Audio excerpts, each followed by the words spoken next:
სახელითა მამისათა და ძისათა და სულისაწმინდისათა ამინ.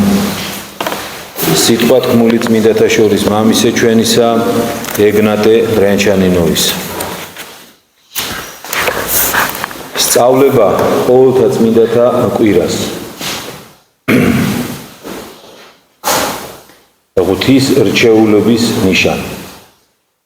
ყოველმან რომელმან აღიაროს ჩემდამო წინაშე კაცთან, მეცა აღიარო იგი წინაშე მამისა ჩემისა ზეცათა ის.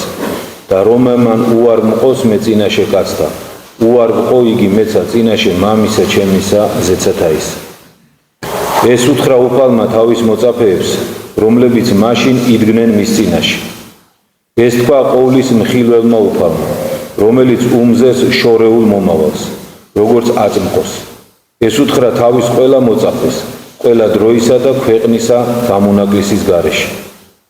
ეს გითხრათ უფალმა თქვენს, ვინც აღდგა ხართ, მის ტაძარში და წმინდა ნათლობით მის მოწაფეებს შორის ჩაეწერეთ.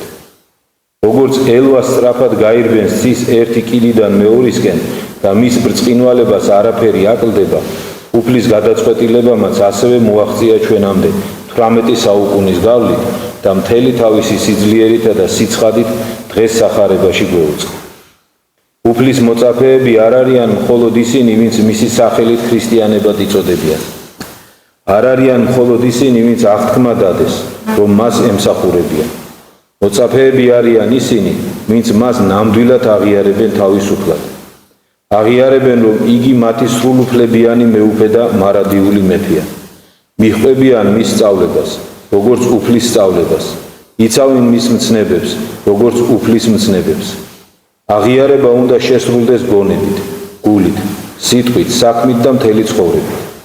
აღიარებისას მიუღებელია სირცხვილი, გაუბედაობა, ყოყმანი. აღიარება მოითხოვს მტკიცე თვითუარყოფას. იგი საზეიმო უნდა იყოს. იგი ისე უნდა შესრულდეს, თითქოს სამარცხვინო სააშკარაოზე, მთელი კაცობრიობის წინაშე, წმინდა ანგელოზების წინაშე და დაცემული ანგელოზების წინაშე, დედამიწისა და ცის თვალწინ ხდებოდეს. სახილველ ვიქმნენით სოფლისა და ანგელოზთა და კაცთა, ამბობს წმინდა პავლე მოციქული საკუთარ თავსა და სხვა წმინდა მოციქულებს. მოციქულებს არ შერცხვათ და არ შეეშინდათ ეღიარებინათ სამარცხვინო სიკვდილი დასჯილი ღმერთკაცი. საეკლესიო და სამოქალაქო სასამართლოთი სიკვდილ მისჯილი. არ შერცხვათ და არ შეეშინდათ ეღიარებინათ საეკლესიო და სამოქალაქო სასამართლოს წინაშე, დედამიწის ძლიერებისა და ბრძანების წინაშე, ტირანებისა და მტარვალების წინაშე, საწამებლებისა და სასჯელების პირისპირ, ძალმომრეობითი სიკვდილის პირისპირ. უფლის ასეთივე აღიარება უფალს შესწირეს წმინდა მოწამეებმა, რომლებმაც დედამიწის მთელი სივრცე თავიანთი სისხლით გააზღეს და მთელი დედამიწა ღვთის ჭეშმარიტი შემეცნებისა და ღვთის თაყვანისცემის წმინდა მოწმობით მოაქციეს.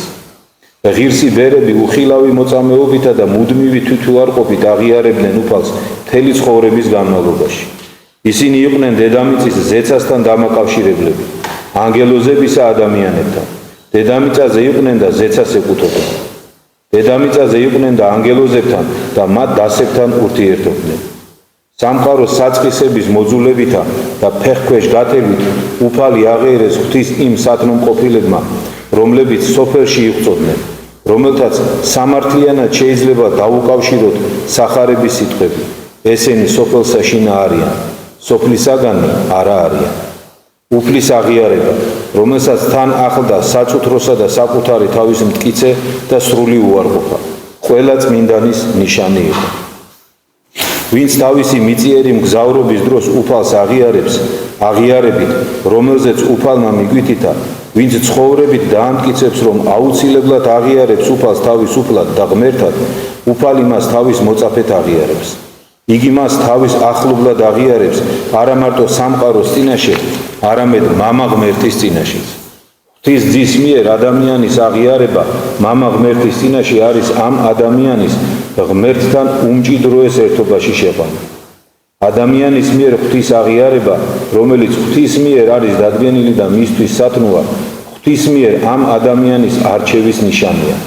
რჩეულთა შორის ჩარიცხვა ადამიანის კეთილი ნებისყოფია. კეთილი ნების ნაყოფია. სუსტ ორაზროვან აღიარებას ღმერთი არ იღებს. უარყოფს, როგორც უხმარს, როგორც ღვთისათვის უღირს. სულში ფარული აღიარება არ კმარა. აუცილებელია ბაგეებითა და სიტყვებით აღიარება. სიტყვით აღიარება საკმარისი არ არის. აუცილებელია საქმეებითა და ცხოვრებით აღიარება. რამე თუ რომელსა იგი სირცხვილ უჩნდეს ჩემი, თქვა უფალმა, და სიტყვათა ჩემთაი, მათესავს ამას, მემრუშესა და ცოდულსა. ზემანსა კაცისამან არ წვინოს მას, რაჟამს მოვიდეს დიდებითა მამისათვის ისაითა, ანგელოს და თანაწმინდათა. საჭიროა არა მარტო უფლის აღიარება, მისი არა მარტო ღვთაებად და მეუფედ მიჩნევა, არამედ მისი სწავლების აღიარებაც, მისი მცნებების აღიარებაც. მცნებების აღიარება მათი შესრულებაა. მათი შესრულება ადამიანთა საზოგადოებაში საყოველთაოდ მიღებული წესჩვეულებების საწინააღმდეგოდ. არის უფლისა და მისი სიტყვების აღიარება ადამიანების წინაშე. ადამიანთა საზოგადოება მოხსენიებულია როგორც ცოდვილი და მრუში, იმიტომ რომ იგი უმეტესწილად ცოდვილი ცხოვრებისკენ გადაიხარა. უღალატა და ღვთის სიყვარული ცოდვის სიყვარულში გაცვალა. წესჩვეულებები, რომლებიც გაბატონებულია საწუთროში და რომლებსაც აქვთ ყველა კანონზე აღმატებული კანონის მნიშვნელობა, ღვთისათვის სათნო ცხოვრების საწინააღმდეგოა, ტრულია. ღვთისათნო ცხოვრების წესი ამაყის საწუთრო სიძულვილსა და დაცინვას იმკის. საწუთრო სიძულვილის, მისი დევნისა და ისრების თავიდან აცილების მიზნით სუსტი გული რწმენაში განუმტკიცებელი კაცთმოთნეობისაკენ იხრება, ღალატობს უფლის სწავლებას და რჩეულთაგან თავს ირიცხავს.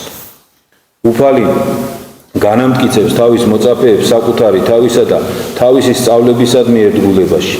განამტკიცებს მრისხანე სიტყვით, მრისხანე გადაწყვეტილებით, რომელსაც დროულად აცხადებს.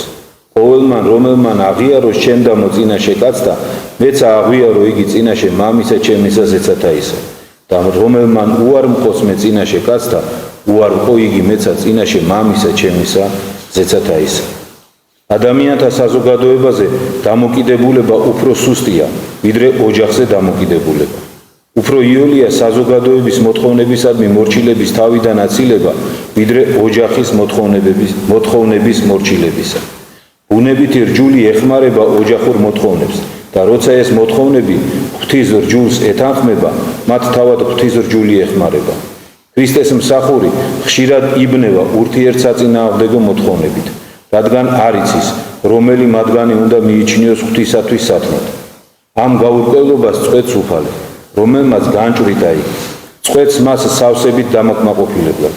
ზემოთ მოტანილ სიტყვებს მან შემდეგი სიტყვები დასძინა: რომელსა უყვარდეს მამაი, ანუ დედაი უფროს ჩემსა, არა არს იგი ჩემ და ღირს. და რომელსა უყვარდეს ძე, ანუ ასული უფროის ჩემსა, იგი არა არს ჩემ და ღირს. ვინც ჩემს ნებას ამჯობინებს მშობლების, ანდა ვინც არ უნდა იყვნენ ხორციელი ნათესავების ნებას, ვინც ამჯობინებს მათ აზროვნებასა და სჯას ჩემს სწავლებას, ვინც მათ სათნოყოფას ამჯობინებს ჩემს სათნოყოფას, ის ჩემი ღირსი არ არის. ქრისტეს აღიარებასთან დაკავშირებული სირთულეები და დაბრკოლებები, რომლებიც ქრისტიანზე გარედან მოქმედებს, ცოტას ნიშნავს იმ სირთულეებთან და დაბრკოლებებთან შედარებით, რომლებსაც იგი საკუთარ თავში აწყდება. ცოდვა, რომელიც გონებაში, გულში, სხეულში ცხოვრობს, პირდაპირ უპირისპირდება ქრისტეს აღიარებას, მის აღიარებას მცნებების შესრულებით. ცოდვა ჯიუტად ეწინააღმდეგება ამ მცნებების შესრულებას. თვით ბუნებითი სიკეთე, ცოდვით დაზიანებული, აღიარებას ართულებს. ცდილობს რა ამ აღიარებაში დაცემული ბუნების სათნოებების შეტანას და მასთან მათი ღირსებების შერევას. ასეთი შერევით ისპობა ქრისტეს აღიარება. დაცემულ ბუნებას არასრული დაცემა მიეწერება. მნიშვნელობა ერთმევა ქრისტეს, მნიშვნელობა რომელიც როგორც ყოვლად სრულყოფილი ვერ იტანს მინარევს. მოითხოვს იმის აღიარებას, რომ დაცემით ბუნება გადაჭრით დაზიანდა. ადამიანთა საზოგადოებისათვის თავის არიდება შესაძლებელია. ნათესავებისთვისაც შესაძლებელია, მაგრამ საკუთარ თავს სად გაექცევი? სად დაემალები საკუთარ ბუნებას? როგორ გავთავისუფლდეთ მისგან? დაცემული ბუნების მონობისაგან გასათავისუფლებლად უფალი გვასწავლის ბუნების ჯვარცმას, ანუ მისი გონებისა და მისი ნების უარყოფას. გონების ქმედებებისა და გულის მიდრეკილებების სახარების მცნებებზე მიმსჯვალვას.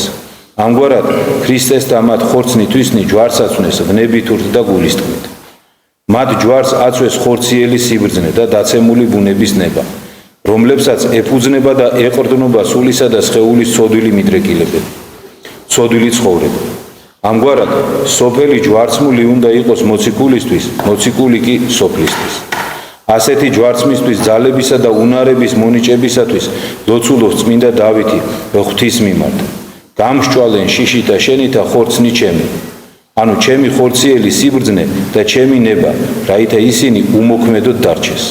და ამტკიცე მონისა შენისა თანა სიტყვაი შენი, რაითა შემეშინდეს მე, რაითა მეშინოდეს შენგან.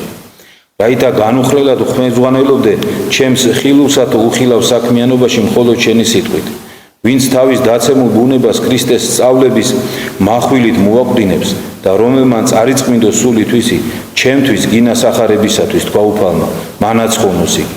პირიქით, ვინც იმოქმედებს დაცემული ბუნების შეხედულებებისა და მიდრეკილებების მიხედვით, მიიჩნევს რა მათ შეცდომით კეთილად, რომელმან მოიპოვოს სული თვისი წარიწყმინდოს იგი და რომელმან არა აღიღოს ჯვარი თვისი, არ დაიდოს ჩემი მცნებების უღელი და შემომიდგეს მე, თვით უარყოფით, არამედ საკუთარ თავს მიხვეს, იგი არა არჩევდა ღირს. წმინდა ეკლესიამ იმ განზრახვით, რომ ყველაზე უფრო დამაკმაყოფილებლად აეხსნა ღვთის რჩეულთა ბედი დროსა და მარადისობაში, გადაწყვიტა წაეკითხა დღეს უფლის პასუხი წმინდა პეტრე მოციქულის კითხვაზე. მას შემდეგ, რაც მოვისმინეთ საშინელი მიუკერძოებელი, გადამწყვეტი გადაწყვეტილება, რომელიც ღვთის პირიდან გამოვიდა, მაშინ მიუგო პეტრე და რქვა მას, აჰა ესე რა ჩვენ ყოველი დაუტევეთ და შეგიდექით შენ, რაიმე იყოს ჩვენდა. უფალმა განსაკუთრებული პატივი აღუთქვა 12 მოციქულს. როგორც ღმერთკაცი არის ისრაელის ერთადერთი მარადიული მეფე, ანუ ყველა ქრისტიანის მეფე, ამ სულიერი ისრაელისა, რომელიც დედამიწის ყველა ხალხისაგან უნდა შემდგარიყო და აღთქმული მიწა ზეცა დაესახლებინა. ისე ღმერთკაცის მოციქულებიც, რომელთა მეშვეობითაც ყველა ხალხი ღმერთკაცს ემორჩილება, ბუნებრივად გახდნენ მეთაურები და მსაჯულები ამ ახალი ისრაელისა, ამ მარადიული ზეციერი ხალხისა. განუცხადა რა მოციქულებს მათი მნიშვნელობა მეორე ჩობის მდგომარეობაში. უფალმა დასძინა, არავინ არს რომელმან დაუტევა სახლი გინა ძმანი, გინა დანი, გინა მამაი, გინა დედაი, გინა ცოლი, გინა შვილი, გინა აგარაკნი ჩემთვის და სახარებისა ამისთვის. უკვე თუ არა მოიღოს 100 წილი, აწ ჟამსა ამას. სახლი და ძმანი, დანი, მამა, დედა და შვილნი და აგარაკნი შემდგომად დევნისა და საუკუნეს ამას მომავალსა ცხოვრება ისაუკუნო. დევნად მიწიერი ცხოვრებაა სახელდებული. იგი არის დევნა იმიტომ, რომ ადამიანები გამოძევებულნი არიან დედამიწაზე და მასზე ტანჯული მგზავრები არიან ღვთისმცნებების დარღვევისათვის. ეს არის ქრისტეს მიმდევრების გადასახლების ადგილი და დრო, იმიტომ რომ მასში ბატონობს სოფლის მპყრობელი, მასში ჭარბობს ცოდვის ბატონობა, რომელიც მტრულია ქრისტეს მიმდევრების მიმართ და მათ განუწყვეტელი სასტიკი დევნით დევნის. ისინი ექვემდებარებიან ცოდვის სხვადასხვაგვარ ტანჯვას, როგორც საკუთარ თავში, ისე გარედან. გაშმაგებული სიავითა და წარმოუდგენელი მზაკრობით მოქმედებენ მათ წინააღმდეგ დაცემული სულები, რომლებსაც მათი დაღუპვა სწურიათ. გატაცებით მოქმედებს მათ წინააღმდეგ ადამიანთა უმრავლესობა, რომლებიც ნებით დაემონენ დაცემულ სულებს და მათი ბრმა, უბედური იარაღები არიან. მათ წინააღმდეგ მოქმედებს საკუთარი ვნებები და მიდრეკილებები. და ამ დროებით დევნულებაში ქრისტეს მიმდევრები ასმაგად იღებენ იმასთან შედარებით, რაც დატოვეს ქრისტეს და მის სწავლების გულისათვის. ისინი საგრძნობლად იღებენ ყოვლადწმინდა სულის მადლს, იმ ნუგეშის წინაშე, რომელიც ღვთაებრივ მადლს მოაქვს, არ არაა ამ ქვეყნიური ყველა სიხარული, ყველა სიამოვნება. სულიერი სიმდიდრის წინაშე, სულიერი დიდების წინაშე არ არაა სამყაროს მთელი სიმდიდრე, მთელი მისი დიდება. ცოდვილი და ხორციელი სიამოვნება, ღვთისწმინდათა თვალთახედვით არის ამაზრზენი სიბინძური, სავსე სიკვდილის სიმწარით. ამ ქვეყნის დიდებულთა და მდიდართა მდგომარეობა გავს შეფეთქილ საფლავებს, რომლებიც ბრწყინავენ გარედან, შიგნით კი სავსეა ხრწნითა და სიმყრალით, იმ თვისებებით, რომლებიც განუშორებელია ყოველი გვამისაგან. სრული სამართლიანობით გვამი უნდა ეწოდოს სულს, რომელიც განგმირულია მარადიული სიკვდილით, ქრისტესგან გაუცხოებით. ყველა მიწიერი სიკეთე და უპირატესობა ტოვებს ადამიანს. რჩება დედამიწაზე.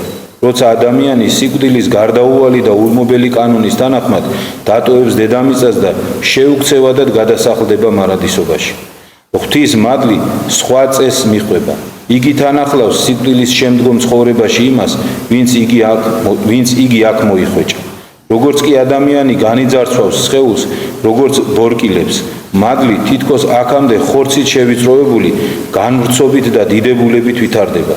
იგი არის ღვთის რჩეულის წინდი და მოწმობა.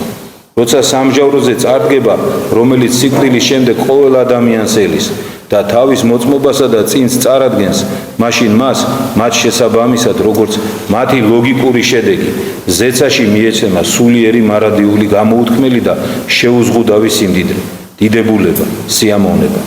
მან საუკუნეს ამას მომავალსა ცხოვრებაი საუკუნოი დაიმკვიდროს, თქვა უფალმა. ისეთი უხვი და ნატიფი ცხოვრება, რომ ხორციელ ადამიანს, რომელიც უცნობის შესახებ განზრისას ნაცნობ მცნებებს ემყარება, არ შეუძლია საკუთარი განზრის მეშვეობით მის შესახებ რაიმე წარმოდგენა შეადგინოს. უფლის ზუსტი აღიარებით დაეჩვენს მოგვენიჭოს დამკვიდრება ამ ცხოვრებისა, რომელიც ყველა ჩვენგანისათვის არის გამზადებული. ჩვენი გამომსყიდველი უფლის მიუწვდომელი უსაზღვრო მოწყალებით. ამინ. შეგვეციოს ყველა წმინდა, რომლის ხსენებასაც აღვასრულებ ჩვენ დღეს და შეგვეციოს წმინდა მღვდელმთავარი ეგნატე, რომელიც საოცარი სიღრმით აღწერს თუ როგორი უნდა იყოს ქრისტიანი.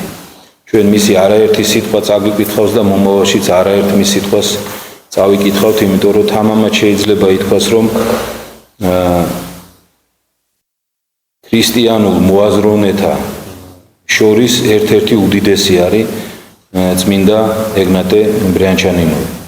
მისი რომელი ნაშრომიც არ უნდა შეგხვდეთ, თუ დამიჯერებთ, დიდი მონდომებით წაიკითხეთ, უდიდეს სარგებელს მოგიტანთ. დღევანდელი ისი ქადაგებიდან რამოდენიმე მომენტი მინდა გამოვყო, რომ კიდევ ერთხელ ყურადღება მივაქციოთ. პირველი და უმნიშვნელოვანესი ალბათ ის არის, რაზეც უპირველესად გაამახვილა წმინდა მღვდელმთავარმა ჩვენი ყურადღება და გვითხრა, რომ სუსტ და ორაზროვან აღიარებას ღმერთი არ იღებს. იესო ქრისტეს თვის უცხოა დამოკიდებულება მასთან ისეთი, რომ ის არის, როგორ შეიძლება ესე ითქვას, ჩვენი ცხოვრების ერთ-ერთი შემადგენელი ნაწილი. აი ესეთი აღიარება, ესეთი ქრისტიანობა ქრისტესთვის მიუღებელია. აი დღეს სწორედ ამას ცდილობს აგვიხსნას წმინდა მღვდელმთავარი, რომ გითხრას, რომ თუ შენს თავს ქრისტიანად თვლი, მაშინ შენი გული, საქმე, ყველაფერი ამაზე უნდა მეტყველებდეს და მხოლოდ ამას ჩაგითვლის უფალი შენ მის აღიარებად. ყველაფერი დანარჩენი მისი უარყოფა. თუ ადამიანი, აი როგორ თქვა, იცით, თუ ადამიანი ერთია ეკლესიაში და ერთია მორწმუნე საზოგადოებაში და ის მეორე ხდება და სხვა ადამიანი ხდება იმ საზოგადოებაში, რომელიც არა ეკლესიურია, თუ ადამიანის სიტყვა სხვა არის აქ ამ გარემოში, სადაც მისნაირად აზროვნებენ და სხვა არის, სადაც მისნაირად არ აზროვნებენ. თუ ადამიანს სცხვენია რომ აღიაროს მაგალითად, რომ ღვთისა ეს თუ ის მცნება აუცილებლად დასაცავია. მიუხედავად იმისა, თუ რა გარემოში არის ეს ადამიანი, ესეთი ადამიანი უარყოფს ქრისტეს. ასეთი აღიარება უფლისთვის უცხოა, აი წმინდა მღვდელმთავარი ამას გვეუბნება. და რატომ უსვავს ამას ხას? იმიტომ კი არა, რომ ჩვენი შეურაცხყოფა უნდა, ან ჩვენი დამცირება უნდა. არა. დროულად უნდა რომ გამოქვაბე, თვითონ მიზანიცო, ნახეთ რას გვეუბნება უფლის აი ამ სიტყვებისო, რომ ვინც მე მაღიარებს, მე ვაღიარებ მამის წინაშე და ვინც მე უარყოფს, უარყოფ მამის წინაშე. ამასაც ჩვენზე მზრუნველობით დროულად და მკაცრად გვეუბნება, რომ გვიანი არ იყოს, როცა მე ამას გავიგებთ. და აქვე გვაფრთხილებს და გვეუბნება. კიდევ ვიმეორებ, არა იმიტომ რომ დაგვამციროს. არამედ წმინდა მღვდელმთავარი გვაფრთხილებს, რომ ესე ნუ იქნები, ორივე ფეხით კოჭლი ნუ იქნები. თუ თქვი რომ ქრისტე არის შენი ღმერთი, მაშინ იმოქმედე, როგორც შენი სიტყვა გავალდებულებს. და თუ ეს ასე არ არის, მაშინ თავს ნუ იტყუებ, იმუშავე საკუთარ თავზე. შეინანე, სთხოვე ღმერთს. უბედურება იცით ის კი არ არის, რომ ადამიანი სუსტია. თუ ადამიანი სუსტია და ამას დაინახავს და თავს დაიმდაბლებს, ადრე თუ გვიან მას ღმერთი ძალას მიანიჭებს, რომ ეს თავისი სუსტე გადალახოს. მაგრამ თუ ადამიანი შეეცდება, რომ შეუერთებელი შეაერთოს და შეეცდება, რომ იცხოვროს თან ქრისტიანულად და თან ამასოფლის მოთხოვნების შესაბამისად, აი დღეს ძალიან ფართოდ არის ეს გავრცელებული, ძალიან ფართოდ. ადამიანი ცხოვრობს ისე, როგორც მთელი სამყარო ცხოვრობს და თან ეკლესიაშიც დადის.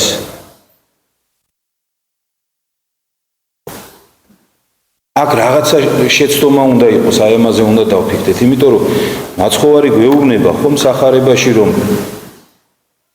თქვენ არ ახართ ამ სოფლისაგანი, ამიტომ ზძულთ თქვენ სოფელს. თუ ქრისტიანი არ ზძულს ამ სოფელს, ესე იგი რაღაცა ცუდათაა მასში, რაღაცა ვერ არის კარგად.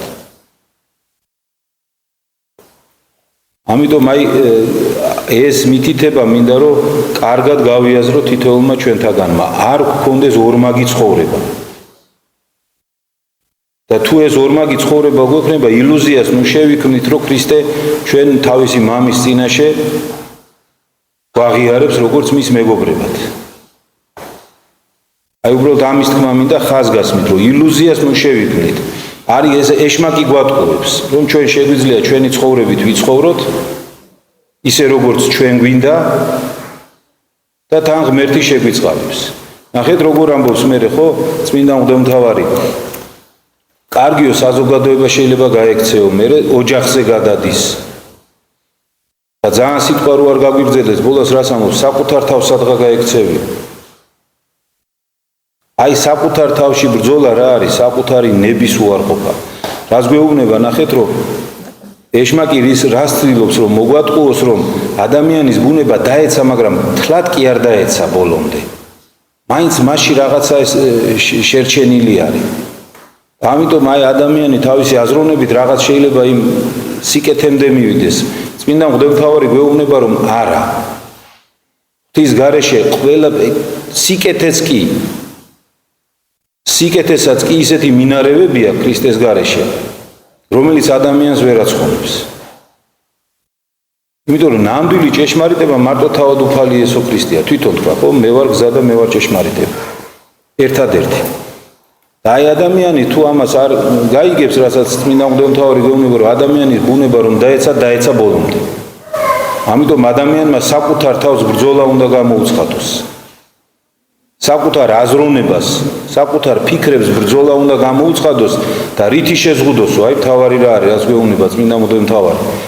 სახარების მცნებებით შეზღუდოს. ყველა თავისი ფიქრი შეამოწმოს სახარებით. აბა დაფიქრდით. რომელი ვაკეთებთ ესე? უმრავლესობა ჩვენთაგანს ხომ გონია, რომ ცხონებაზე იოლი არაფერი არ არის. უმრავლესობას ხო ესე გონია, რომ მხოლოდ იმით რომ ეკლესიაში დავდივარ და აღსარებას ვამბობთ, ეს გვაცხონებს, ხო ესე გონია. ზოგიერთ საერთოდ სახარება არც აქვს საკითხი. ქრისტიანი ქვია ადამიანს და სახარება არ აქვს საკითხი. ან შეიძლება ერთხელა აქვს საკითხი. ამიტომ ამაზე ძალიან ისეთი სიღრმისეულად უნდა დაფიქრდეს თითოეული ჩვენთაგანი. ნამდვილად ვაღიარებთ ქრისტეს ჩვენს უფლად, თუ ეს მხოლოდენ სიტყვით აღიარება, თუ ეს მხოლოდენ სიტყვით აღიარება, მასინ ჩვენ უფალი უარყოფს თავისი მამის წინაშე. უბრალოდ დაფიქრდით ეს სიტყვები რას ნიშნავს. რომ ქრისტემ უარყოფს. აი ერთი წამი დაფიქრდით ახლა ამას. ერთმა შეგვაძლებინოს, კიდე ერთხელ აღარ მინდა დიდხანს გაგვიგრძელდეს სიტყვა. ერთმა შეგვაძლებინოს, რომ ორმაგი ცხოვრება არ ქონდეს. ერთნი არ ვიყოთ აქ და მეორენი არ ვიყოთ გარეთ. არადა ხშირად ესე ვიქცევით. ეს არის კატასტროფა. ეს არის გულწრფელად გეტყვით კატასტროფა. ადამიანებმა თქვათ როგორ გითხრათ რა, აი მამაკაცები თქვათ, ტაძარში მოდიან და ძალიან ზრდილობიანი არის, გავატაზრიდან და იგინება. ტაძარში მოვა და ყველას ბოდიშს უხდის, გავატაზრიდან და ყველას ჩაგრავს. არავის არაფერს არ აპატიებს. ხო? ალბატონები მოდიან ტაძარში და ყრემამოსილებით არიან, შემოსილებით, თავშალი უკეთია, კაბა აცვია, კარგად აცვია ყველაფერი. გავა გარეთ და ტერმა დაინახა. ეკლესიაში კვირას მოდის კაბა აცვია, თავშალი უკეთია ყველაფერი. ახლა ზაფხულის პერიოდი მოდის. და ტაძარი დამთავრდება თუ არა კვირას, გაიხდის და შიშველი გადის მერე ზღვაზე არის. მიხდით ხო რისი თქმა მინდა. ეს უბრალოდ მძაფრი მაგალითები მოვიყვანე, რომ თითოეულმა ჩვენთაგანმა ეხა ჩვენ თავს შევხედოთ. რომ ასე ორმაგი ცხოვრებით ხო არ ცხოვრობთ. იმიტომ რომ წმინდა მღვდელმთავარი მკაცრად გვაფრთხილებს დღეს, რომ ასეთ ორმაგი ცხოვრებით მცხოვრებს ღმერთი არ მიიღებს. მთელი სამყარო არის აღმდგარი თითეული ჩვენთაგანის დასაყრდად. უთვალავი ეშმაკი არის აღმდგარი იმისთვის, რომ თითეული ჩვენთაგანი დაყოფოს. და ჩვენ გონია, რომ ახლა ცხონებას არ უნდა არაფერი. ესე არ არის. ცხონებისათვის საჭიროა გონების მოკრეფა და მარად ხიზლად ყოფნა. მარად ხიზლად ყოფნა. მარად ღვთის სიტყვაში ძიება. რომ ადამიანმა ამოწმოს საკუთარი აზრები და ფიქრები, გული, გრძნობები, რომ სადმე ხომ არ გაგეპარა რამე. ჩვენ მოწყალე ღმერთი ყავს, კიდევ ვიმეორებ, სისუსტეს გვაპატიებს. სისუსტეს გვაპატიებს, ვაღიარებთ, შევინანებთ, გამოვისყიდით ჩვენი ცრემლით, თქვა სისუსტეს, მაგრამ განზრახ ორმაგ ცხოვრებას ამას ღმერთი არ გვაპატიებს. ღმერთმა შეგვაძლებინოს, რომ ღვთის ერთგულები ყოფილიყავით. ღმერთმა დაგლოცო და გაგვით.